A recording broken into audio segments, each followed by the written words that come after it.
ఆంధ్ర రాష్ట్రంలో మహిళలందరూ ఆలోచించాలా. సొంత తల్లికి చెల్లికి న్యాయం చేయలేని వ్యక్తి మనకి న్యాయం చేస్తాడా అని అడుగుతున్నా.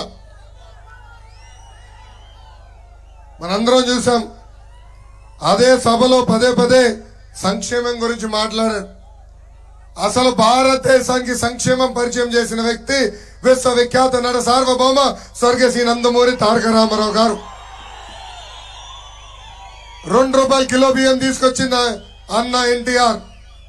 అంతెందుకు మహిళలకి ఆస్తుల సమాన హక్కు కల్పించింది అన్న ఎన్టీఆర్. ఇదే జగన్ 10th క్లాస్ పేపర్లు కొట్టేసే పనిలో ఉన్నప్పుడు మహిళలకి డ్వాక్రా సంఘాలు ఏర్పాటు చేసింది మన నాయకుడు చంద్రబాబు నాయుడు గారు. ఆనాడు జగన్ ని ఆంధ్ర రాష్ట్రంలో ఉంటే రాష్ట్రాన్ని దోచేస్తాడని రాజశేఖర్ రెడ్డి గారు బెంగళూరుకి పంపించిన రోజు ఆంధ్ర రాష్ట్ర మహిళలకి దీపం పథకం అందించిన వ్యక్తి మన నాయకుడు చంద్రబాబు నాయుడు గారు. జగన్ చంచల్ కూడా జైల్లో చిప్ప కూడా తినే సమయంలో మహిళలకి పసుపు కుంకం, తల్లి బిడ్డ ఎక్స్ప్రెస్, అంతేకాదు టిట్కో ఇల్లు కట్టి ఇచ్చి అందించిన వ్యక్తి మన నాయకుడు చంద్రబాబు నాయుడు గారు. ఇలా అనేక సంక్షేమ కార్యక్రమాలు మనం చేశాం. ఈ సభాముఖంగా జగన్ మహిళలకి చేసిన మోసాల గురించి కూడా మాట్లాడాలి. మొదటి మోసం, సంపూర్ణ మద్యపాన్ నిషేధం చేసిన తర్వాతనే ఓటు అడుగుతా అన్నాడు. చేశాడా తల్లి? లేదు. రెండో మోసం, 40 సంవత్సరాలు నిండిన, క్షమించాలి 45 సంవత్సరాల వయసు నిండిన ఎస్సీ ఎస్టీ బీసీ మైనారిటీ మహిళలకి పెన్షన్ ఇస్తా అన్నాడు. ఇచ్చాడా తల్లి? లేదు. ఇంట్లో ఎంతమంది బిడ్డలుంటే అంతమంది బిడ్డలకి అమ్మ ఒడి ఇస్తా అన్నాడు. ఇస్తున్నాడా తల్లి? ఇంకా 4వ మోసం, 30 లక్షల ఇల్లు కట్టి మహిళల పేరుతో రిజిస్టర్ చేస్తానని ఆనాడు హామీ ఇచ్చాడు. ఈ సభాముఖంగా అడుగుతున్నా, మన నియోజకవర్గంలో కనీసం 300 ఇళ్లన్నా ఈ ప్రభుత్వం కట్టిందా? కట్టలేదు. ఇది ఈరోజు ఈ సైకో జగన్ చేసిన మోసాలు. పాదయాత్రలో అక్కా చెల్లెల్ని కలిసా. వాళ్ళు పదే పదే నేను ఒక విషయం అడిగారు. అన్న, మేము బాగా చదువుకోవాలనుకుంటున్నాం, కానీ పై చదువులకి మేము ఇబ్బంది పడుతున్నాం అని చెప్పారు. అందుకే ఈ రోజు నా తల్లి భువనేశ్వరి అమ్మ కళలకు రెక్కల పేరుతో ఏకంగా ఎవరన్నా ప్రొఫెషనల్ కోర్సులు చదవాలనుకుంటే వడ్డీ లేని బ్యాంక్ రుణాలు మన ప్రభుత్వం ఏర్పడిన తర్వాత ఆ అక్క చెల్లెలకి అందిస్తామని ఈ సభాముఖంగా నేను హామీ ఇస్తున్నా. అమ్మా, జగన్ ని చూస్తే బిల్డప్ బాబాయ్ గుర్తొస్తాడు. మన సినిమా చూస్తాం కదా, బ్రహ్మానందం గారు స్పీడ్ గా బిల్డప్ వేసుకుని వచ్చేస్తారు. అలా జగన్ కూడా బిల్డప్ బాబాయ్ లాగా వస్తాడు. ఒక ముఖ్యమంత్రి ఒక సభకి వెళ్తే ఏం మాట్లాడాలి తల్లి? ఆయన ప్రజలు చేసిన మంచి పనులు చెప్పాలా. 5 సంవత్సరాల్లో ఆయన ప్రజలకి పీకిందేంటి పొడిచిందేంటో చెప్పాలా. అది చెప్పడు తల్లి. ఏ సభకి వెళ్ళినా చంద్రబాబు నాయుడు గారు చెప్ప ఒక పక్కన, ఇంకొక పక్కన పవన్ అన్న చెప్పను. అంటే నాకు డౌట్ వచ్చింది తల్లి, జగన్ రాత్రిలో పడుకున్నప్పుడు కళ్ళలో కూడా చంద్రబాబు నాయుడు గారు వస్తారు కూడా. అందుకే పొద్దున్న లేచేటప్పుడు కూడా చంద్రబాబు చంద్రబాబు చంద్రబాబు గారని చెప్పి లేస్తాడని నాకు అర్థమైంది. జగన్ ని అసలు మోసానికి ప్యాంటు షర్ట్ వేస్తే అచ్చు జగన్ లాగా ఉంటుంది, అచ్చు జగన్ లాగా ఉంటుంది. జగన్ ని చూస్తే నాకు గుర్తొచ్చేది కోడి కత్తి. జగన్ ని చూస్తే గుర్తొచ్చేది బాబాయ్ గొడ్డల పోటు. జగన్ ని చూస్తే గుర్తొచ్చేది తల్లి చెల్లిని మెడబట్టి బయటికి గెంటేసిన కసాయి వ్యక్తి. ఈ రోజు జగన్ అభివృద్ధి గురించి మాట్లాడుతున్నాడు. ఎందుకయ్యా జగన్, నీకు డెవలప్మెంట్ స్పెల్లింగ్ నీకు తెలుసా? అసలు డెవలప్మెంట్ అర్థం నీకు తెలుసా? నువ్వు చెడ్డీలు వేసుకుని తిరిగే సమయంలో భారతదేశానికి అభివృద్ధి పరిచయం చేసిన వ్యక్తి చంద్రబాబు నాయుడు గారు. ఆనాడు ఉమ్మడి రాష్ట్రానికి ఒక మైక్రోసాఫ్ట్ కానీ, ఇన్ఫోసిస్ కానివ్వండి, హైదరాబాద్ లో సైబర్ టవర్ కానివ్వండి, ఎయిర్పోర్ట్ కానివ్వండి, రింగ్ రోడ్ కానివ్వండి, ఐఎస్బి కానివ్వండి, నల్సార్ కానివ్వండి, ఇలాంటి అనేక ఇన్స్టిట్యూషన్స్ తీసుకొచ్చిన వ్యక్తి చంద్రబాబు నాయుడు గారు. అంతెందుకు జగన్ ఉన్న చంచల్ కూడా జైల్ని కూడా అభివృద్ధి చేసిన వ్యక్తి మన నాయకుడు చంద్రబాబు నాయుడు గారు. ఇంకా 2014 నుంచి 19 మధ్య మనం చేసిన అభివృద్ధి కార్యక్రమాలు చెప్తూ పోతే ఒక రోజంతా పడుతుంది.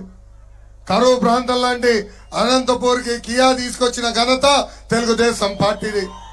Foxconn, Celkon, TCL, HCl, Zoho ఇట్లా చెప్పుకుంటా పోతే వేలాది పరిశ్రమలు ఆంధ్ర రాష్ట్రానికి తీసుకొచ్చిన వ్యక్తి మన నాయకుడు చంద్రబాబు నాయుడు గారు. ఈ సభాముఖంగా జగన్ కి ఒక బంపర్ ఆఫర్ ఇస్తున్నా. టైం డేట్ నువ్వు ఫిక్స్ చేయి.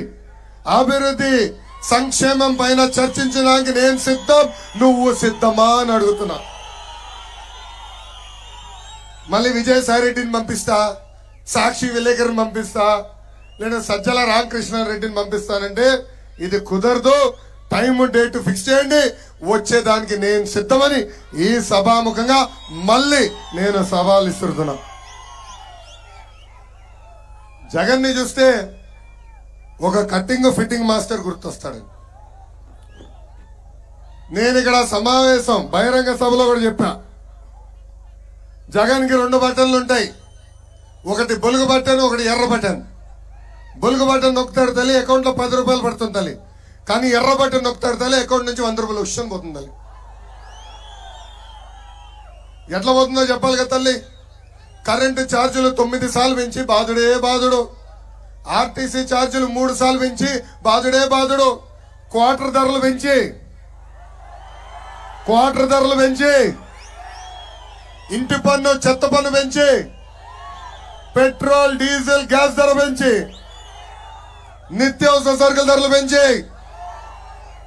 ఇంకా కటింగ్ మాస్టర్ అన్నా కదా, అన్న క్యాంటీన్ కట్, పండగ కానుక కట్, పెళ్లి కానుక కట్, రైతులకు రావాల్సిన డ్రిప్ ఇరిగేషన్ కట్, 6 లక్షల వృద్ధులకు రావాల్సిన పెన్షన్ కట్, ఇట్లా చెప్పుకుంటూ పోతే 100 సంక్షేమ కార్యక్రమాలు కట్ చేసిన ఏకైక ముఖ్యమంత్రి ఈ సైకో జగన్. మీ అందరి ఆశీస్సులతో 3132 కిలోమీటర్లు నేను పాదయాత్ర చేశా. ఇంకొక 10 రోజులతో కదిరిలో నేను పాదయాత్ర చేసి కరెక్ట్ గా 1 సంవత్సరం అవుతుంది. ఆనాడు మీరు పడుతున్న కష్టాలు తెలుసుకున్నా, నేను నేరుగా చూసా. అందుకే పవన్ అన్న చంద్రబాబు గారితో చర్చించిన తర్వాత బాబు సూపర్ 6 హామీలు మేము ప్రకటించాం. తెలుగుదేశం జనసేన ప్రభుత్వం ఏర్పడిన మొదటి 5 సంవత్సరాలు 20 లక్షల ఉద్యోగాలు కల్పించే బాధ్యత మన ప్రభుత్వం తీసుకుంటుంది. ఉద్యోగాలు వచ్చే వరకు ప్రతి నెల 3000 రూపాయలు నిరుద్యోగ భృతి కూడా అందజేస్తాం.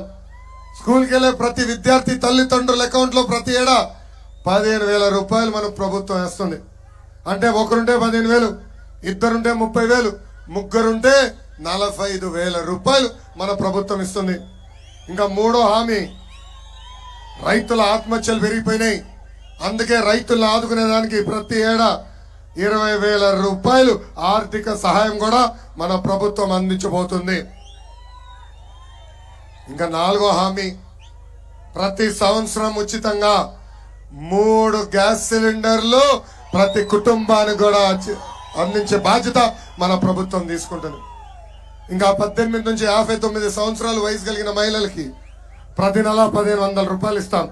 సంవత్సరానికి 18,000, 5 సంవత్సరాల్లో 90,000 రూపాయలు మీకు అందించే బాధ్యత మన ప్రభుత్వం తీసుకుంటుంది.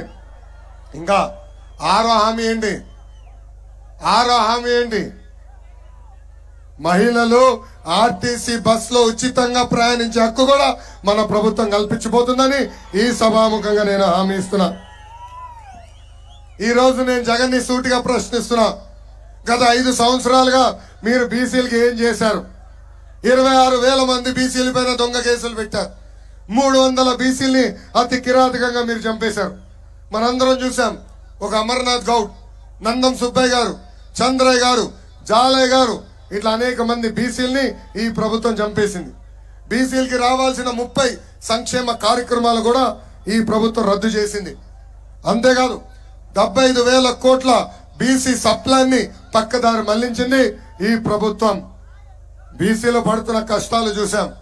అందుకే పవన్ అన్న చంద్రబాబు గారు కలిసి జై హో బీసీ గర్జనలో బీసీలకి ఒక ప్రత్యేక డిక్లరేషన్ పెడతాం జరిగింది.